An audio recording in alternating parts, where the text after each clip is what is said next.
कहानी जो आज हमने आपको सुनानी है वो एक ख़ानदान से मुतल्लिक है।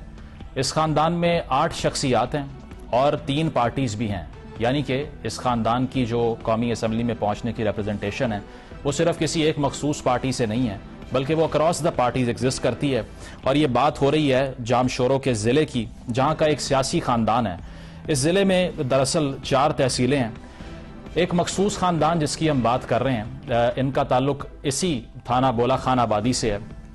इस सारे ख़ानदान में एक चेहरा जो बहुत इंपॉर्टेंट है और जिस चेहरे से ही रिलेटेड ये शख्सियात हैं, उनकी हम बात करें तो खेलदास कोहिस्तानी साहब जो नून लीग की तरफ से 2018 में मखसूस नशिस्त से कौमी असम्बली के मेंबर जो हैं वो मुंतखब होते हैं।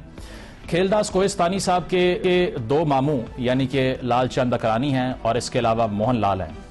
पीपल्स पार्टी के ये ना सिर्फ मखसूस नशिस्तों पर उम्मीदवार रह चुके हैं, बल्कि लाल चंद अकरानी साहब की अगर बात की जाए तो 2 बार वो मखसूस नशिस्तों से मुंतखब हुए। मोहन लाल साहब की बात करें तो मोहन लाल कोहिस्तानी 2008 में सूबाई वजीर बराए अक़लियती उमूर रहे। इसी तरह अगर राजा आसर मंगलानी की बात करें, पाकिस्तान तहरीक इंसाफ के अक़लियती विंग के मरकजी सीनियर वाइस चेयरमैन रह चुके हैं। यानी कि पहले नून लीग की बात की गई और अब पीटीआई का आपको बता रहे हैं कि पीटीआई के दौर में महकमा औकाफ बोर्ड के वो मेंबर भी थे। एक और शख्सियत ज्ञानचंद असरानी की अगर हम बात करें तो ये भी खेलदास कोहिस्तानी के ना सिर्फ कज़न है बल्कि रिश्ते में इनके समधी भी हैं। इनके पास जो पोर्टफोलियो रहा वो 2018 से 23 तक पीपल्स पार्टी के सीट पर सिंध से सूबाई वजीर अक़लियत का था, यानी कि पीपल्स पार्टी भी शामिल है। एक और शख्सियत जो खेलदास कोहिस्तानी के कज़न है, इनका नाम जयप्रकाश अकरानी है, जो 2018 में तहरीक इंसाफ की मखसूस नशिस्त पर कौमी असम्बली के मेंबर मुंतखब हुए और 9 मई के वाक़े के बाद ये पार्टी से अलहदा हो गए। इसी तरह एक और किरदार भी हैं जिनका तहरीक इंसाफ से ताल्लुक़ है, उनका नाम है कलवानी। ये तहरीक इंसाफ के दौर में चेयरमैन अक़लियती कमीशन रह चुके हैं। ये भी रिश्ते में खेलदास कोहिस्तानी के कज़न है। आखिरी शख्सियत की अगर हम बात करें तो वो हैं दियाराम असरानी। इनका ताल्लुक पीपल्स पार्टी से है और ये भी 2008 में सूबाई वजीर जंगलात रह चुके हैं और इसके अलावा ये कज़न भी हैं खेलदास कोहिस्तानी के। तो ये 8 शख्सियात हैं, एक ही ख़ानदान से इन शख्सियात का ताल्लुक है। तो ज़रा इसको अगर हम एक बार रिकैप कर दें आपके लिए, तो खेलदास कोहिस्तानी नून लीग के मखसूस नशिस्त से कौमी असम्बली के मेंबर मुंतखब होते हैं। इसके अलावा नून लीग के वो अक़लियती विंग के सदर रह चुके हैं और अब भी हैं गालिबन, और उनका ताल्लुक सिंध के ज़िला जामशोरो से है। लाल चंद अकरानी जो खेलदास कोहिस्तानी के ही मामू हैं, सिंध असम्बली से 2013 में पहली बार और 2018 में दूसरी बार पीपल्स पार्टी के लिए वो मखसूस नशिस्त से मुंतखब होते हैं और सिंध में पीपल्स पार्टी के माइनॉरिटी विंग के प्रेसिडेंट हैं। उनका ताल्लुक जामशोरो से है। मोहन लाल कोहिस्तानी को हमने डिस्कस किया, जो खेलदास कोहिस्तानी के मामू हैं। 2008 में सिंध से सूबाई वजीर अक़लियती अमूर वो रह चुके हैं।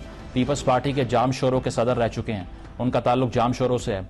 राजा आसिर मंगलानी की बात करें तो वो भी कोहिस्तानी साहब के समधी हैं और पाकिस्तान तहरीक इंसाफ के अक़लियती विंग के मरकजी सीनियर वाइस चेयरमैन रह चुके हैं। पीटीआई दौर में महकमा औकाफ बोर्ड के वो मेंबर नामजद हुए थे, उनका ताल्लुक भी जामशोरो से है। ज्ञानचंद असरानी की हमने बात की, जो खेलदास साहब के कज़न हैं। 2018 से 23 तक वो सिंध के सूबाई वजीर अक़लियत वो रह चुके हैं। पीपल्स पार्टी से उनका ताल्लुक है और ये ताल्लुक भी जामशोरो से है। जयप्रकाश अकरानी की हमने बात की, वो भी खेलदास कोहिस्तानी के कज़न हैं। 2018 में तहरीक इंसाफ की तरफ से मखसूस नशिस्त पर वो कौमी असम्बली के रुकन मुंतखब होते हैं। 9 मई के वाक़े के बाद वो पीटीआई से दूरी इख्तियार करते हैं। ताल्लुक ज़िला जामशोरो से है। फिर हमने बात की चेलाराम कलवानी साहब की, जो खेलदास कोहिस्तानी के रिश्तेदार हैं। पीटीआई से ताल्लुक है।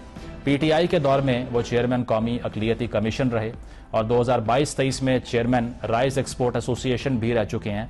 जामशोरो से ही उनका ताल्लुक है। और दियाराम असरानी खेलदास कोहिस्तानी के जो कज़न हैं, 2008 में सिंध असम्बली में सूबाई वजीर जंगलात वो रह चुके हैं, वो भी खेलदास कोहिस्तानी के कज़न है। तो अगर इस लंबी कहानी को कंक्लूड करें तो कंक्लूजन ये बनता है कि माइनॉरिटीज़ पाकिस्तान में पहले ही रिप्रेजेंटेशन उस तरह की हासिल नहीं कर पाती जो कि उनके पास होनी चाहिए। उसकी वजह यह है कि सेपरेट इलेक्टोरेट तो उनका एग्जिस्ट नहीं करता।